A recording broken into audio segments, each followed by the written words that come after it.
This is a public service announcement from 5 to 5 Incorporated! That's right, Throwback Rum from 2012. This PSA is to inform you that whatever is said here in the 525 Live podcast is the opinion of the guest, not the host or the show. We here at 525 Live want our guests to feel free in expressing themselves in order to give an entertaining podcast for you and a therapeutic experience for them. If you don't like what they said, take it up with them, not the show. You know who you are. Now, without further ado... Yo, sit back, relax, catch a contact. Bear witness to some biblical shit. But I hope you leave enough room for my fist because I'm going to ram it into your stomach and break your goddamn spine. Ladies and gentlemen, boys and girls, children of all ages, this is the 525 Live podcast. I am Sean Nova, the shit, I guess. But my guest today is, of course, the man that you know all around the car community. He's been in WAW, CCE, TXW, New Age Horizons, and ME. He's a former New Age champion with the record. He's a record holder of the fastest title reign with that title. You fucking suck. No, stop. But yeah, he's been gone for 2 years now. He's like pretty much making his return into the community. Aiden Pericolo, how you doing? I'm good. You know, Aiden Danger, as you called it one time. Oh yeah, of course, man. That's what Pericolo means, right? Am I pronouncing it right, Pericolo or Pericolo? No, you had it, man. You had it. Okay, cool. So yeah, like Pericola, right? Like in your t-shirts and shit. Yes, sir. Yes, sir. Right, yeah, we gotta make fucking actual t-shirts like that. I think that's like very marketable where people can buy that shit. That's pretty cool. Definitely, I have a few. But let's see. Yeah, so pretty much that's what we use to describe you and shit like that. But now, first question I usually ask everybody in this podcast is like, since you're in car, what was your origin in car? How did you get into car? Who got you in? Was it a video that you saw or anything like that?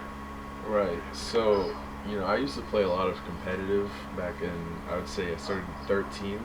And I got into a competitive league called FWL with one of my buddies. His name was Gators at the time. He ended up becoming James Alexander. So, competitive league, everyone's competitive, that goes to shit, right? So he ends up leaving and he finds a guy, TJ Mariota, who's actually still in the community. Right, I know. I've heard of him. And he teaches him how to sim. And beforehand, we had seen like FIM and we're like, oh, that shit's cool, we should try something like that. So, we ended up becoming friends again, and, this guy teaches us how to sim. I remember one time, DPW, this was Poland's league way back when. Okay. We're on 14 now. I tried out for that like 5 times. My car was shit. I could barely sim. I got denied like 5 times by Chris Vaughan. And oh, man. It was shit. So, But don't feel too hard on yourself, because I tried out for FAM. And I only tried out once, but they gave me a hard-ass fucking time trying to get in. So, like, yeah, fucking big mistake on their end, since I'm the fucking hottest commodity ever. But anyway. But yeah, I understand where you're coming from when it comes down to trying to be a part of something, because it's a fucking pain in the ass sometimes. Right. I mean, I remember I would sit in front of my computer for, like, hours on end, watching the ROM videos, like, oh, you need to use logos, and I'm like, man, this shit ain't working, and I'm like, and I couldn't. Every episode I'm making fun of Ron's voice, and I noticed my pattern here. I apologize, Ron, but yeah, fuck you. Right, I couldn't do Paint Tool to save my life, which, a lot of people back on Xbox, they could do it like it was nothing. So, eventually Matt Baker helped me out with an entire, after I had made Pericolo and all that, and I've stuck with that for years on end. I still use the same concept. I understand. Yeah, when it came down to paint tools, a lot of people know me for doing paint tools back in 2011, 2012, 2013, all the way, I think, to 14. 14 was the last game I had it. And I used to do paint tool videos all the time. This is why you don't see me upload that much either, because they used to be my main thing to upload. Like, oh yeah, I'm going to go do... the Marvel Shield logos and shit like that, and then fucking people fucking love it. But yeah, now that Paint Tool's gone, I can't really make videos like that. So now I feel kind of like neutered when it comes down to Paint Tool things. So I guess that's how you felt when you couldn't do Paint Tools, because you're just like, oh, what the fuck am I gonna do? Without Paint Tool, I was souped, because now I could import logos. So right, but then sometimes you have to, like, if you really want something specific, you have to use Photoshop or GIMP or whatever. Right. Or Microsoft Paint. Right. Are you like are you savvy with that, or you still need help with the images? I pretty much got it down. You know, sticking with the same format, really. If I want to change it up, I just throw a new pattern in there or something. Cause you know, I'm not the most original, but I like the outline of the attire I've had. So you know, if it's I usually go by like, if it's not broken, don't fix it. And that's kind of what I've been doing. Right on, right on. All right, so another question that I wanted to bring up, right? Because we earlier, while introducing you, I brought up the fact that you were gone for almost 2 years, since like 2015, right? Well, you know, you did like an appearance in ME last year, but that was like maybe one match. But like other than that, you were really freaking gone. So like, what's with the absence? Why were you gone? Right. Well, after Viewer's Choice, I was kind of on my way out of New Age Rising just because I didn't really get along with everyone in there, and you know, it was just the inevitable. I kind of saw that I was gonna end up leaving.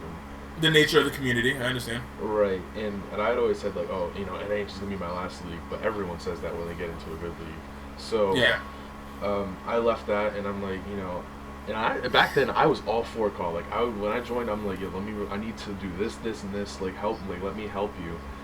And I would kind of like take control, like with WAW and NAH, like I was just, you know, kind of in those leadership roles where, you know, I'm always doing shit. And then, you know, at that point, I'm just like, I just didn't want to do that anymore. Like I lost all the motivation. I'm like, I'm not gonna make my show like and go through the same thing. Because through the process, I had gotten into like a lot of bad relationships with people. I'd like to think that I've sort of tried to fix those recently over the past year. But, you know, just a lot of bad relationships. I kind of felt that it was my time to step out. And just a few good people brought me back, I would say. You know, I stepped in a few months ago, and, you know, there were some people who were thankfully, like, you know, welcomed me back with open arms. So, you know, it's kind of cool that they welcomed me back. But, yeah, sort of getting some motivation back now, working on a few small things. But right. Definitely, motivation was a big thing on why I was gone, though, in relationships. Well, yeah, and like I feel like sometimes you have to take a step back. Sometimes where it's just like you just want to take a little break and then reassess your priorities or your love or passion for this community or projects that you want to do on YouTube. Because honestly, if you just do it non-stop, you get burned out really easily, and mentally, physically, whatever. Because this community drains you. There are times just last week where I was just like, you know what, I'm fucking done. And I kind of still feel like I am, but I'm still doing what I gotta do because I am a man of my word and stuff like that. But yeah, it's just sometimes just so much bullshit happens when it comes down to ego or workload or a bunch of other factors that leads people to leave and shit. So yeah, I completely understand. Yeah. And it's good, you know, when you come back and you have people that welcome you back with open arms and shit like that. I understand it's not like, oh, you're looking for permission to come back or any of that bullshit. But it's also great to know that people still care.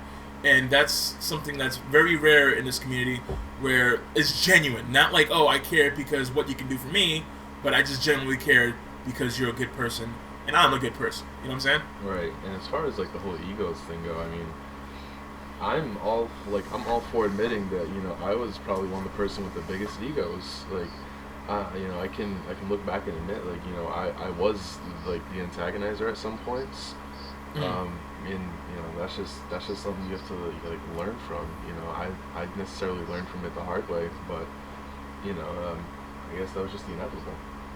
Well, at some point, everybody at some point or another has an egomaniac moment where it's not like, oh, they're gonna be like, oh, I'm a fucking god or any of that bullshit. But it's something where like, oh, you know what I'm gonna do? I'm gonna go and fucking look up a quote on fucking on Google. Like something that Confucius said and shit, and then put it on fucking Twitter. I'm gonna get a shitload of likes because, you know, it's me and it's not, you know, they act like it's your fucking words and not fucking Confucius or fucking Maya Angelou or whoever the fuck, right? So, or something where it's like, oh yeah, I'm gonna go post a video of that fucking pig from Angry Birds slapping his ass, some shit like that, and expect people to get, you know, to like it a lot or whatever the fuck, a half-assed show, some shit like that, and it's like, you know, who do you fuck you think you are? You know what I'm saying? Right. And you know, I'm not gonna like mention any names or some shit like that. Something that happened recently, because you know, if you want to mention it, fine. But I'm not. So it's just like one of those things where it's really weird how some people their ego can get the best of them, and they feel like, oh yeah, fucking line up and kiss the tip of my dick, and it's just like, come on, man, it's just not really weird. But so besides this community and of course with wrestling games and stuff like that, you play Madden and stuff, right? Now I'm not really a big fan of football games or basketball games. I used to as a kid. Last Madden game I got was like for the Super Nintendo, showing my fucking age. But when it came down to basketball, I think the last game I got was for PlayStation 3. No, I'm sorry, I'm lying. I got a PlayStation 4 game. It was Madden. Oh, not Madden. Wow, fuck. NBA 2K14. That's because I got it with the system. But other than that, it was pretty good. So like what, like so. Tell me about Madden. Why is it that you're so interested in that? Besides, of course, WWE games, and try to convince me into getting it because I do like football. I watch football from time to time. I just don't play the game that much. Right. Well, with Madden, the thing I really like about it, and this kind of can relate to the sim aspect, is the aspect of being able to change things. Because they have this franchise mode where you can control your favorite team and play out a season. And you can possibly change the outcome of what might happen in real life. And I play with Sean O'Reilly and Norm here and there. We have a little franchise, and going through the years and seeing like, oh, what could happen, or maybe one of us drafts this really good player who evolves to be like a Hall of Famer. It's just cool to see like all that stuff, like evolution. I think a lot of people do that stuff with COD too. Like it's kind of relatable. Two completely different things, but the concept is there of wanting to see something evolve, like either the company or like this one player, just evolve into something that you can like really get behind. It's kind of like playing God a little bit, right? Yeah, well, I guess we could say that. Like, I'm gonna make your career, man. Right, because when in the draft, like you can draft someone who has like a superstar development, and they can become like a 99. You're like, wow, I'm gonna develop this guy into a 99. I'm gonna win the fucking Super Bowl with this guy. It's awesome, but. Yeah, there's a lot of cool stuff. I wouldn't say Ultimate Team's too great. I still feel like that whole thing's flawed. But I know next year, Team Play, I'm going to be playing that a lot. Because that's when you can like have 3 people using the same team at the same time. So all that fuckery is going to be going down. Okay. Dig it. Now, when it comes down to, like, do you play, like, with actual teams, right? That's pretty much what you do. You don't play with, like, created teams and all that. Because, like, when I was playing those type of games, I used to, like, create my own character, my own player, and all that shit. Like, that's the main reason why I really got into it. The same reason why I'm getting into WWE games is the whole creation of a player or a character, an athlete, per se. So, like, it was something I was really into. So, do you do that, or do you just play with actual team members? You can create someone and put them on an actual team and just see how you affect them. And I know next year they're actually bringing in like their own story mode, where you can create your guy. Like I think you can attend the combine and see like where you're gonna go in the draft, which I think is really cool. Like that has me so hyped for this next year's game. Besides like the next coming of Jesus Tom Brady being on the cover, I mean that has that draws me in a little bit, Yeah, Tom Brady was something else, huh? Because everybody was saying, oh, he's never going to win another Super Bowl, yada yada yada. And then what happened this past Super Bowl where they had a deficit and then they ended up fucking gaining the lead and winning the fucking thing? It was fucking crazy. Right. So like that was. I'm not a big Patriots fan. My brother is. He fucking loves it. He fucking lives, breathes, fucking bleeds red, white, and blue and shit. Even though I'm more of a Giants person because of course I'm from New York. But it's a little bit annoying, but you can't help but respect what happened because of course I was going for the Falcons and I was a little upset. But then more that I think about it, it's like fucking. You ever see Mighty Ducks as a kid, like the movie, the hockey movie? No. All right. Well, anyway, it's like one of those things where you watch like one of those movies where like the underdog comes in and like, oh, we can still do this, yada yada yada. When everybody's saying, oh, you can't, you passed the prime, yada yada yada, and they actually fucking did it. And it was like reminiscent of that, and I was really, really proud of that, even though I wasn't a fan of that. You know what I'm saying? Right. I mean, it's a good thing. Patriots, they're a dynasty, and I'm sure at one point they're gonna fall off, and everyone's gonna be happy with it. Yeah. Me included. Even some Patriots fans might be like, wow, this is crazy, a conference championship game without New England in it. Like, but, it's just it's a cool thing, I think a lot. It was like Chicago after Jordan, when Jordan left, where it's like, oh yeah, fucking now they're no longer in the finals and shit. It's all these fucking, it's like Lakers season, and then now it's all fucking Cavs or fucking or Warriors and shit. So well, the thing with New England is, I don't think it's just Tom Brady that turns it around. I think it all starts with Robert Kraft and him getting Bill Belichick, taking a chance on him, keeping him after like Spygate and everything, in all those precarious situations. And there's really a lot of good people that go into New England, and it's like that. I think that's a good place for a lot of people who may not think that like they're the best in life. Because if you look at a lot of people on their team, you got Tom Brady, 6th round pick. You got all these other people, who so late, people that were not so good on other teams. They come here, and it's like you really like everyone's talented. You just gotta be in the right spot. Right, I understand. So yeah, it's pretty much just like any other game, as long as it depends on the skill, yada yada yada. But all right, so now let's talk about go back to CAW and everything when it comes down to all these different things where, like, a lot of shows are, every year it seems like it's a tradition with this community where like a new show comes in, but then every few months that same show dies, that type of bullshit where they feel like, oh yeah, we're gonna be the next big thing. We're gonna be WWE Part 2, yada yada yada. Everybody wants to join. Hey, you want to join? You want to join? You gonna all that other shit. And then a month later they die. And right. How do you feel like? What's like a factor in that? Where it's like what's the ups and downs of creating a league, show, clan, whatever the fuck you want to call it, and like what do you think would leads to the downfall of it? Like what's the do's and don'ts in running a clan? Because you've been a part of everything, you've seen the ins and outs of things. I'm not saying that you're the overall authority on running a clan and shit, but just asking your opinion on it since you've been around for quite some time and you've seen kingdoms fall and rise. Right. Well, there's a lot of things that really factor into it. Starting it, it's a good thing. You have all these people that are on board. You see a cool graphic, they're like, oh, this is gonna be great.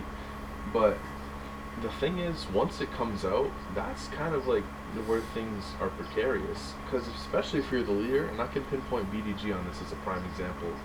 You have Darren who puts out this really cool show, and I can even get behind that. Like, I hated them at first, but they came so far, and now like I think they put out good stuff.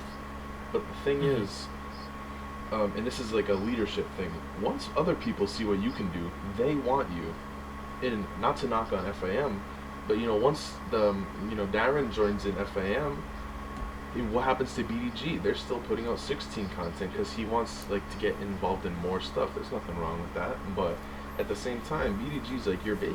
Like you gotta stick by that. It could it could become something that could run right beside FAM. I mean that's a stretch and a half because FAM's fucking Godzilla right now, and then, right. it's too fucking huge to actually be toppled. But at least there's going to be some options open. Like you see, like shows like Valor and stuff like that. Where and the same thing with New Age Horizons, but now they're dying too. Right, but, and that's the same thing. Like you see Frisco and Define, they're in FAM too, because you see something else that's like, and I think the fan base. As much as people don't talk about like the fan base, that will bring someone. People will be like, oh, I just care about the quality of the show. But not in a lot of cases. Once you get good and someone wants you, especially if you're the leader, because you're always used to wanting someone, and if someone wants you, that's a whole different thing for you. You could be like, oh, thousands of people could watch me. That'd be really cool. And you put something on the side, and at the same time, you're putting a lot of people on the side. People who may not get to that big stage, but you're giving them, a sub-stage, I guess we can call it, unless it becomes like really big, for them to do their thing on, and at the same time, aside from that, egos go into it, and like as I said earlier, I'm probably one of the biggest products of that. Like it's happened to me, especially if you have multiple leaders, not like one or two, because that can work, but like a group. Because when I did WAW, this is my first thing that I was really involved in. It was an ego thing, and at the end, I left it, and then it kind of became inactive. I'm not saying I was WAW, in no way, shape, or form was I. But are you sure? Because I'm starting to get the feeling that you are. You know what I'm saying? No, that is. See, the thing is, that was Matt Baker's league, and that was probably like the last league I think that did like sim tryouts. Like, oh, if you do this match good, you can be in my league. So I joined that. Me and Gators joined it, and then you know, at the same time, this is Matt's first league that, you know, was online. So, I mean, I don't know how it happened, but we ended up talking with him about like storyline stuff, and then it evolved into this whole thing with like world title picture. Titles definitely are a factor. People either don't want to lose or they want to hold a belt or something. That'll kill a show. Right. You know. When it comes down to it, like, let's say for example, right, you were talking about how there are people in FAM that have other shows in mind, like, you know, Lance Frisco, so on and so forth, right? Right. Where, like, my end, where I still have ME, and then I'll still do stuff for FAM and stuff like that, where there's a reason why, because, like, when I returned for the Rumble, and everybody's like, oh my god, what's going to happen to ME, yada, yada, yada, I try to make sure that, hey, listen, ME is not going anywhere. And this is for, not, like, necessarily, for the fans, because, of course, ME doesn't really have that many subs, especially compared to FEM. It's like fucking half of a fraction. Right. So, which I don't even know if that makes sense, but still, you get what I'm saying. Right. And now, when it comes down to ME, where in contrast to FEM, let's say for example, there's a certain project that I want to do, a certain feud I want to have with a certain someone. There's a lot of factors on why I can't do that in FAM. Because of the whole, maybe that person's in a feud with somebody else, or maybe that person's not in the clan. I'm not the person that hires people for clans and shit like that. So, like, I can't say, oh, yeah, for example, I want to have a match with Sean O'Reilly, right? And shout out to Sean O'Reilly. But, you know, of course, he's not in FAM, so I can't have a match with him on there. But I can have a match with Sean O'Reilly in ME since I run ME. The way I run ME is that if anybody wants to have a match with anybody, let's say, for example, you're in it, and you want to have a match with Devlin Denise or some shit, right? I can go to Devlin Denise, hey, listen, you want to do a guest spot? You can have, or you could be on the roster for as long as you want.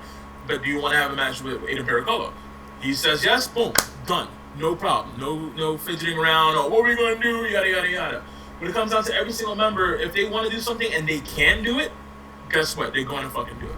But when it comes down to FAM, there's a lot of more technical issues that you have to deal with because they go with the whole structured storyline for each person and all forms into one big picture where there's a lot of things where if you want to have this thing and you really want to have this, we have to switch a lot of shit around. And it's too much complicated shit to deal with. Nothing against FAM, that's how they became the big fucking company that they are, but it's just the way the cookie crumbles. I'm just calling a spade.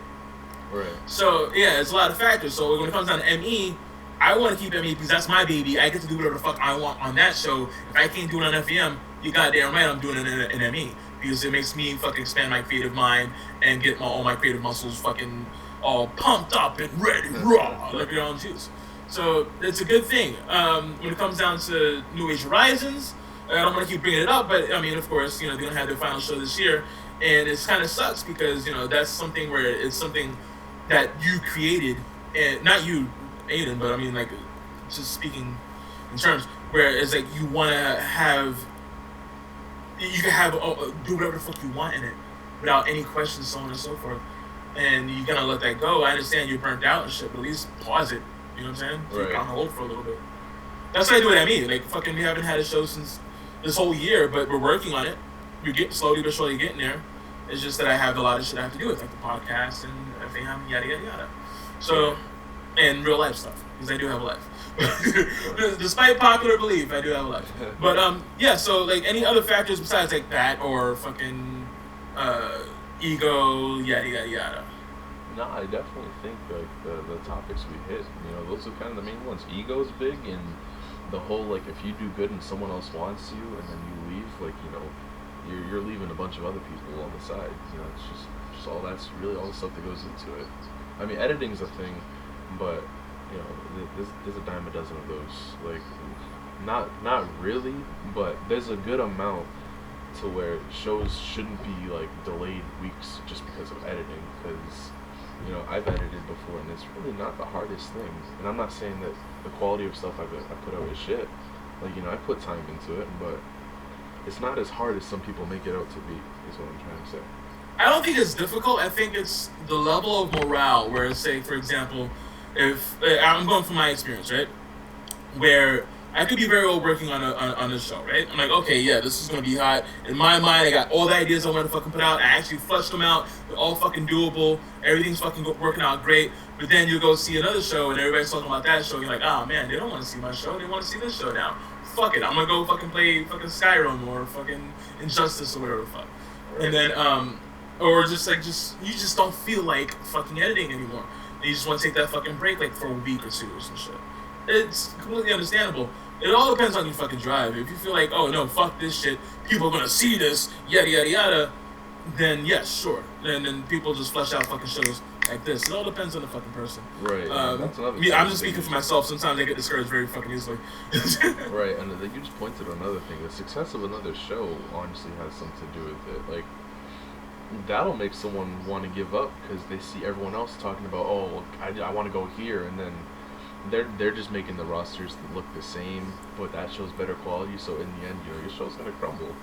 But right. That's one thing. People need to stay at it because you never know. Like down the line, you might get this gem in the, like, to all the league owners who might watch this. My boy Slark, Shitty, is probably the most underrated person in the community, and I don't mean underrated like people be like, oh, Trey Jordan's is underrated. He's not underrated in any way, shape, or form. And no knock. Yeah, people know Trey Jordan. He's good, and people know he's good. Oh yeah, my boy Slark, he's underrated. I could definitely say that. You put him on a show, you give him a promo, he will fucking kill it, hands down. Not even that with editing too, because there are some times because he's an Emmy, and there are a few videos like the bet videos I had him edit and everything, and he does that with no fucking problem. I'd say, oh listen, here's the stuff that I needed edited, and like here's like the videos and voice working, yada yada yada. He'll get that done within the day. Exactly. He does not fucking play around. And when it comes down to storytelling with his own character, like the videos he did about him growing up in the circus and becoming a performer and wants to chain, yada yada yada, very riveting. Very, you focus on it. It's not something you just play and then you look on your phone or some bullshit like that. You actually pay attention to it because he knows how to tell a story. So shout out to Shitty, shout out to Slark. Exactly, that dude's a workhorse. He gets stuff done and he does it right. And he's one of the nicest people too. He's not a dick. I don't think there's any ego with him. If there's something where you want him to like say you want him to job to somebody, I don't think he has a problem with it as long as it makes sense. He's really underrated. When it comes out, listen, shout out to Slark, right? I said it already, but if you are running a clan, running a show, or you want to do a project with somebody, this is the guy you want to go to because he's pretty fucking awesome. Exactly. Trust me. Hopefully in a few months we can look back on this podcast and say, hey, remember we talked about how good he is and how good he is now? Like, see, if it wasn't for us, his career would be nothing. we made that motherfucker. Oh man, but yeah, that was one of the questions that I wanted to ask you. Because like, yeah, who's like the most underrated car? Like, okay, we already mentioned Shitty and shit, but is there anybody else? Like, yeah, Trey Jordan's is good and all, but I think he's making a name for himself, and I think shout out to him. It's not like his work is going unseen or anything like that. But is there anybody you feel like this should be seen more? I like, and this might just be personal because we talk football a lot, but yeah. Alex Daniels, or Spidey, I call him, just because of his Twitter. He has a pretty cool car from what I've seen. I think I've heard the name once or twice. I don't think I've seen his work though. Right. I mean, I think he has potential. Having a good look on a car is one of like the good steps you can have towards getting places. Oh, absolutely. He can cut promos though, which is a big knock. I feel like if he can cut promos, like he's really in it. But as far as like a clear-cut underrated person, I'd say TJ Mariota. And he's been around for a while. Like I said, he's the guy who trained me how to sim. But a lot of shows overlook him just because of say attitude purposes, which I'm with it, because sometimes maybe that's it, or he doesn't get stuff done. But he's good on the mic. He has probably the best looking car in the game that I could say with an honest opinion. I mean, the dude all around, he's built to be someone that you can build around. Right. Okay. So now, looking at your car, right? And you were talking about how like the overall look of a car is pretty much like your front door, really, because like it's something where people see first. Same thing with every aspect of life, where you're a model or if you're dating someone, you kind of want to look at something that's really physically attractive, where not necessarily as a pretty person, but something that stands out from the crowd of cookie cutter motherfuckers. You know what I'm saying? Right. So like. Looking at your car is very unique looking. You'll wear some things that not everybody would wear. Like I remember seeing you one time where you had the Bret Hart jacket with little tassels on the shoulders and stuff like that, or you wear the big glasses or whatever. Very unique look. Sometimes you'll have a mullet, whatever. It's really fucking awesome. So, what do you think for a person that just started off in this community, you had to have no idea how to get known, or yada yada yada? How do you feel? Like any advice you want to give the person how to make a memorable looking car? Well, in memorable, I mean, you want it to be memorable yourself. You don't want it to be memorable for just everyone else. Like, personal stuff even could go into your car that, like, well, other people might not get, but, you know, the look will always be there. Like, there's just so much small stuff that can really go into it. Like, that's the thing. People will just focus on, oh, I gotta fill these tights in so it doesn't look clean. It's not really that, because the small stuff really does count, you know. If you can just look for little things that you think like will make your car complete, like if someone sees this and then they're like, oh, so why is that little thing on your tights there? And you have a story behind it, that'll make them be like, oh wow, that's cool, you know, that puts story behind you. And Oh, absolutely. Not something that just looks cool, something that actually makes sense for your character to have. Exactly. If you're, let's say for example, if you're a Puerto Rican guy, right? You're from Puerto Rico, and everything about you is Puerto Rican, but then you look at your tights and you have fucking Japanese characters on it. What the fuck? Exactly. So it's just weird. And But breaking yeah. the norm is also a good thing. Like, a different look is cool. Like, let's go back to Shiggy real quick. He's got a different look, and that separates from someone else. So when you got the show leader being like, "Oh, I got 12 spots," but you know, Timmy and Tommy got 2 cars. Who fills that 12th spot? And the one who looks different and in a good way, that's the person you're gonna want in the end. You know, if it really comes down to that, you know, that person who goes like the extra mile and putting like those small details in, that's when it'll all come full circle.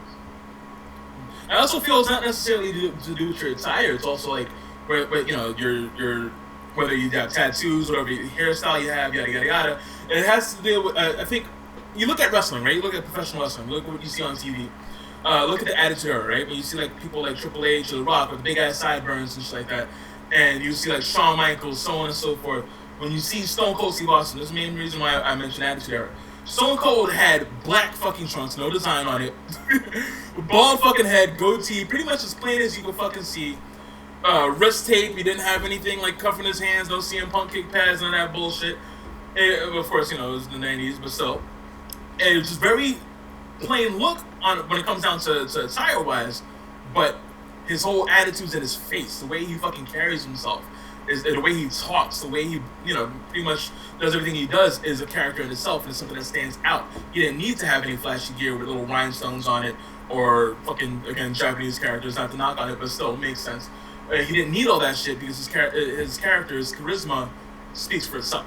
Right. So, and just look around your peers. Look at everybody where, like, you know, see what... this is my advice, not coming from you. But my advice is, like, look around, see what everybody else is doing, and try to do the exact opposite. When I started off, I didn't see that many people with face paint. There's probably maybe 1 or 2 that I can't think of at the moment, but I haven't seen anybody with face paint. I did the whole Merc car contest, and after that, everybody wanted to wear, like, Joker makeup, whatever the fuck, which was fucking weird. But, yeah, I guess because, you know, it was 2011, Dark Knight came out, like, a couple years before. Everybody fucking was into it. But anyway, so, like, you know, face paint was very a rarity back then. Now, everybody, I think that the whole trend is, like, beards. Everybody gotta have a beard. Same thing at WWE. You look at NXT, 90% of the male roster has a fucking beard, and it's fucking creeping me the fuck out. Like, I just don't understand it. Like, I can't grow a beard to save my life. But anyway, I'm getting beside myself. When it comes down to it, just try to see what everybody else is doing and try to do the exact opposite of it. If you don't see anybody that's bald, go fucking bald. You don't see anybody with a Fu Manchu, get a Fu Manchu. Shit like that. Exactly. Now, here comes the fan questions that were submitted, which right now for you is like a record because 100% of these questions are anonymous. It's not like someone from hey, Jeremy at Jeremy52 or some shit like that. But so it's just really, and they're kind of controversial, so I don't know if you're really prepared to answer it.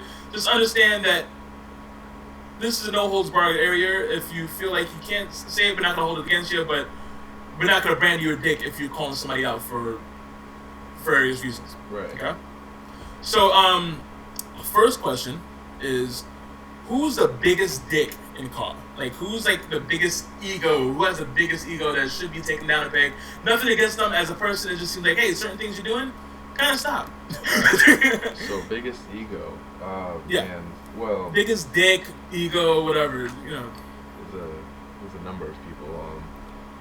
Definitely. And once again, there's nothing against them personally. It's just Right. things that they do that we don't agree with. Right. It's just ego.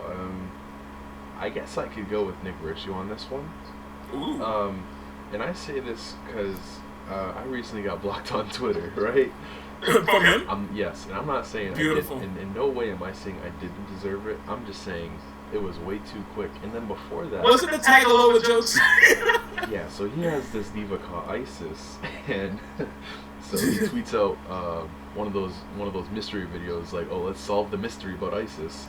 So I tagged him in one of these videos where it's this black lady, and she's like, "ISIS, if you come to New York City and try to blow anything up, I'm coming for you." And it's like funny as shit ever. It's a little 14-second video, and he's like, "Okay." So I'm like, all right, he can accept it. So then, Right, I mean, it's the fucking meme. Like, do you think there was gonna be any backlash over that shit? right, it's like and so a few days later, he says, "So where should ISIS debut?"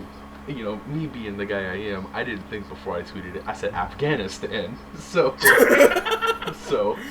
I just get blocked, and I got subtweeted by him. And I'm like, all right, you know what? I kind of. Ooh, he showed you. I kind of deserved it. Like, I mean, I wasn't losing anything from getting blocked by someone. I don't really care whose tweets I see or whose I don't see, unless it's just drama. But the thing is with him is he always says it's like. This is something that might turn a lot of show owners off. Right. They want people who are willing to be flexible. He's not flexible whatsoever. If he doesn't think something's fit, he's just gonna keep at it because it's it's not the way he likes it. And this is just to my knowledge. And then the whole diva search. Don't even get me started. We'll just end it. We'll end it. Back to the whole thing. If you're not agreeing with something, you don't want to do something, and you feel like it's something that shouldn't be done. I understand having a passion for a project, and where if you feel like it's a really bad idea to not do it, but if it's something where you're generating a fucking reputation for it, you kind of have to go back down. But yeah, back to that fucking diva search shit. you say your part. Go ahead. So the whole diva search. I mean, I get someone might want to have a diva to accompany their car. Especially with the amount of female superstars that are coming up in the community or something like that. And, I can see why he might want one, but going about it in hey, I'm Nick Virtue, I have so-and-so amount of subscribers, so everyone's obviously going to flaunt their car at me. Let me do a diva search on Twitter. I don't think that was the appropriate way to go about it, even if it might have been for a comedy purpose. But you can tell it wasn't, because he got so much backlash from it and didn't like it, which fucking boggles my mind how he must have not expected backlash from his car being called ISIS. Yeah, what the fuck? I don't know what 2 + 2 equals anymore. Yeah, so he created ISIS, right? Is that right? To my knowledge, he created it. Yeah. So what the fuck? If that's the case, you couldn't think of another thing. Jennifer? But this was back. You know what I'm saying? He created the card back before the actual ISIS. Was the way it is today. But still, man, after what happened now, I mean, we just found out about ISIS a month ago, the most. So when it comes down to the terrorist group and shit, they've been around for quite some time. You could have been thinking of another fucking name. Look at Archer. Archer had the company that Archer worked for was fucking ISIS on the show, and then now they have to change it because what happened with the terrorist group. Exactly. I mean, fuck, come on. There's a certain do's and don'ts that you just gotta be aware of. And in his case, Yeah, your name could have been Osama since 2000 since the year 2000, but once 2001 hit, just fucking change your fucking name. Right. I mean, there are just some certain he's been taking a lot of swings and missing lately with some things. I don't think Nick Ritchie is bad. I just think his ego's a little up there. Back in I think 13 was probably his best days in COD.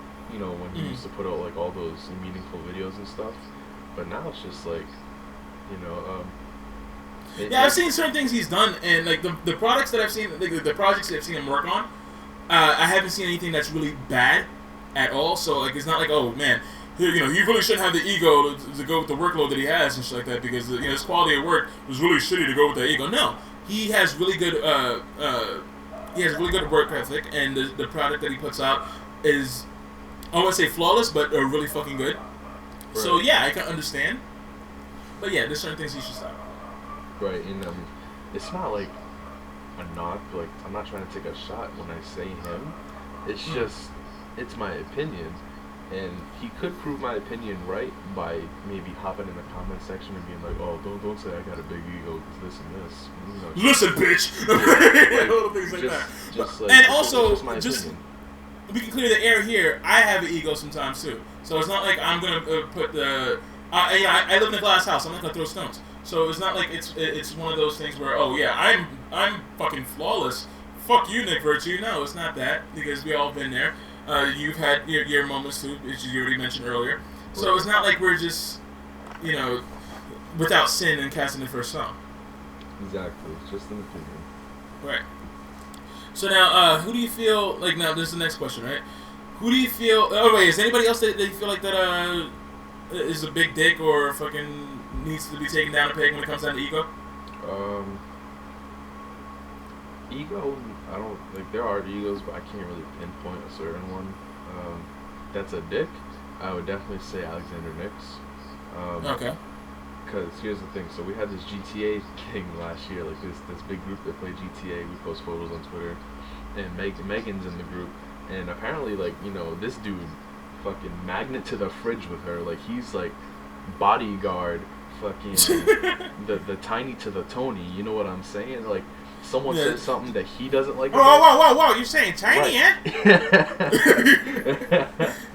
So, like, someone says something that he doesn't think that they should say about her, he'll get, like, right up in there and be like, "Hey, shut the fuck up." And I'm like, "Okay, guy, like, whatever, you're big." So, Oh, shout out to Megan too. Like, I've been there a few times. Me and her used to be really tight. Where, like, if someone said anything, like, "Oh yeah, who wants to get shit on? What the fuck? Show me, yeah. Where they at? That type of bullshit." Right, But everybody has that one friend where they feel like they'll fucking take a bullet for any bullshit. Hey, fucking slow your roll, money. Right. Like, I'm not saying he has an ego at all. Like, he doesn't brag about himself or anything. And I can be transparent with it. Like, I'll be the first one to say he doesn't have an ego, but just the way he acts for other people, that's just like, it's good to show that you care, but to a certain extent, you gotta chill. Yeah, sometimes you overdo it. Yeah. Right. Well, once again, it's not a bad thing to be loyal to your friends. It's just sometimes you gotta pick your battles. Right. I mean, I think that's about it as far as, like, people I can really pinpoint, like, right now.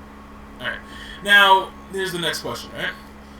Who is the hottest diva? I'm talking about, like, look-wise, overall attitude, yada yada yada. It doesn't matter if they're a boy or girl by origin or whoever plays the character itself. Who do you feel like is like, goddamn, if she was on a fucking centerfold of a magazine, that shit's going on my fucking wall? Hottest divas. So now I'm on the diva search. Okay. Yeah, exactly. Who do you want to be your girlfriend? See, unfortunately, I don't really follow a lot of divas in the community. I mean, there are a few that I'll follow. Like, I see Megan fight. When Kim was around, I think Kim probably had the best caw going.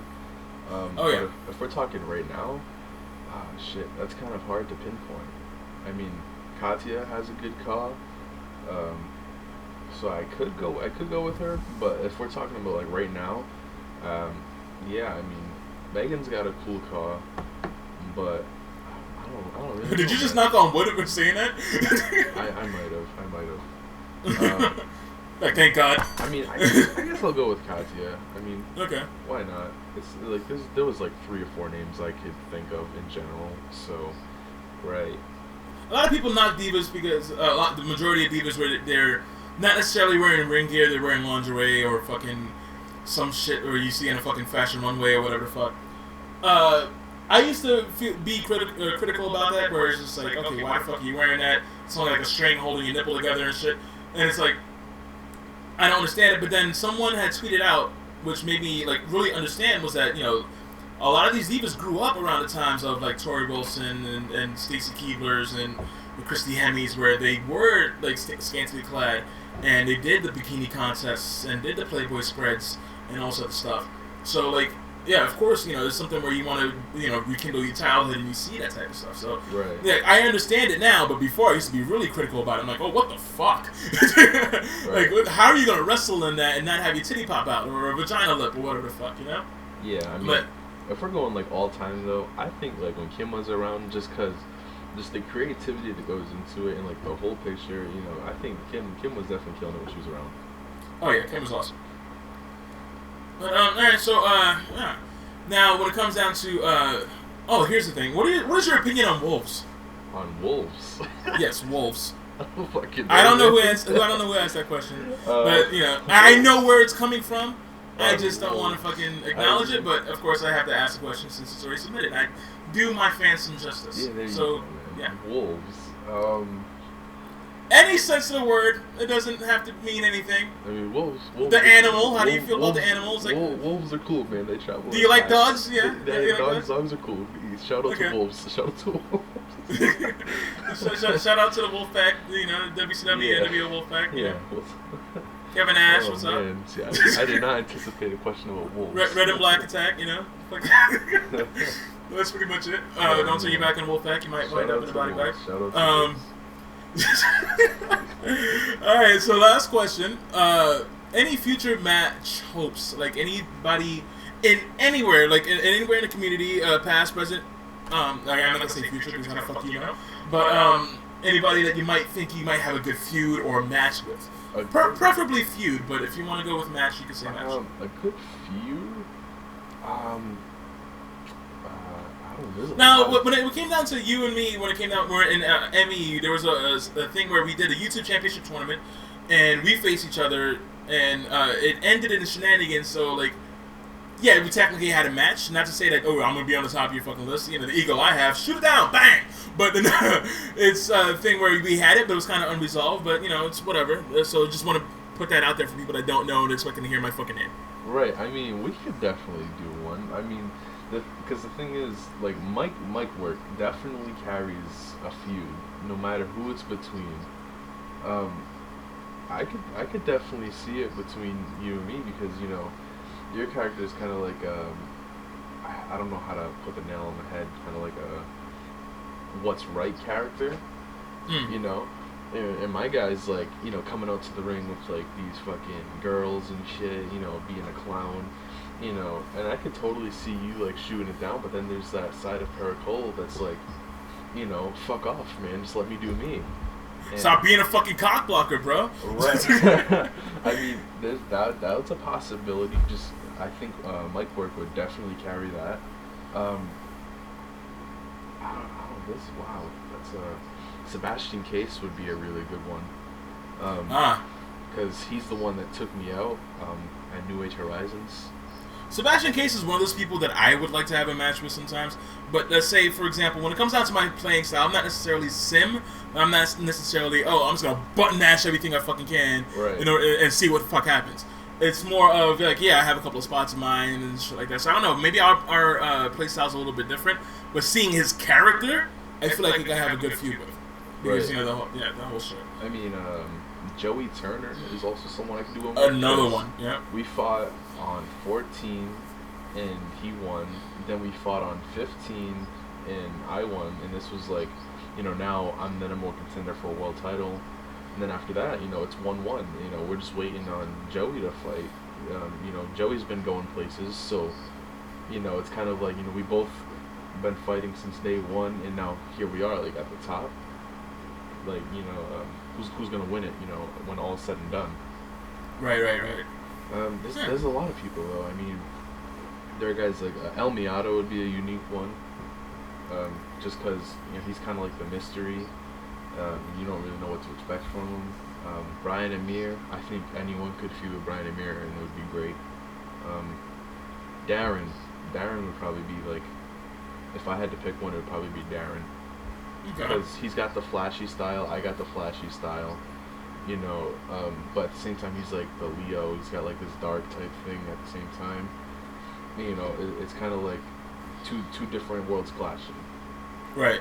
Yeah, it's always a good thing where like people of two different styles, not necessarily play styles like sim or competitive. I'm talking about like styles like a powerhouse and a submission expert or a luchador or whatever the fuck. They clash. So it's like nice seeing like chocolate and vanilla match together and make a Neapolitan.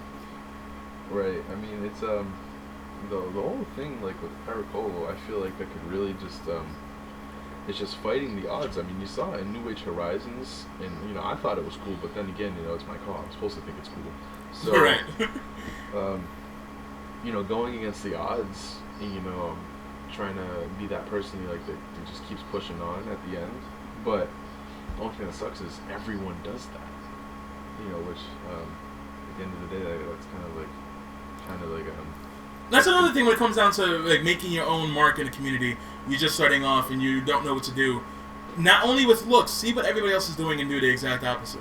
You don't want to be the guy that says, "Oh yeah, I'm the underdog," or now this is when I was doing when I was running FAM, right? When I was the leader of FAM and we did tryouts and shit. One of the things that really bugged me was, hey, I asked people, hey, tell me about your character.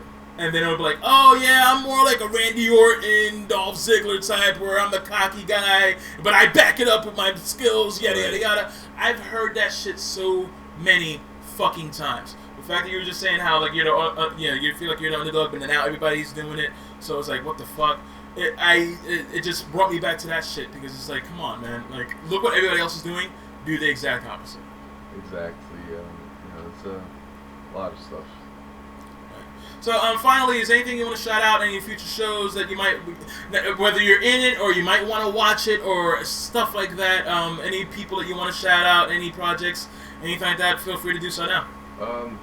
Definitely shout out to Sean Nova for what? For Me? you know, for I'm listening. For setting this whole thing up. You know, running at me. Hopefully that comes out soon. Oh yeah, no, definitely this season. Yeah. Yeah.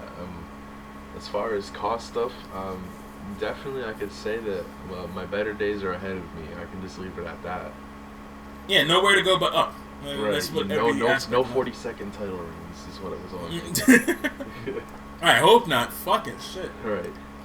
Hey, but listen, no one can take that title reign from you. I mean, it's in the fucking books. So. Right. When all is said and done, 40 seconds. Hey, listen, man, fucking... Not Norm's not gonna like it, but probably call you a flash of this community with your fast title reign like that. You know what I'm saying? But yeah, that's pretty much it. This is the 525 Live podcast. I've been Sean Nova, and this is Aiden Pericolo. Thank you for listening. Get the fuck out of my house, and that's pretty much it. All right, it's been real. Thanks for having me. All right, peace.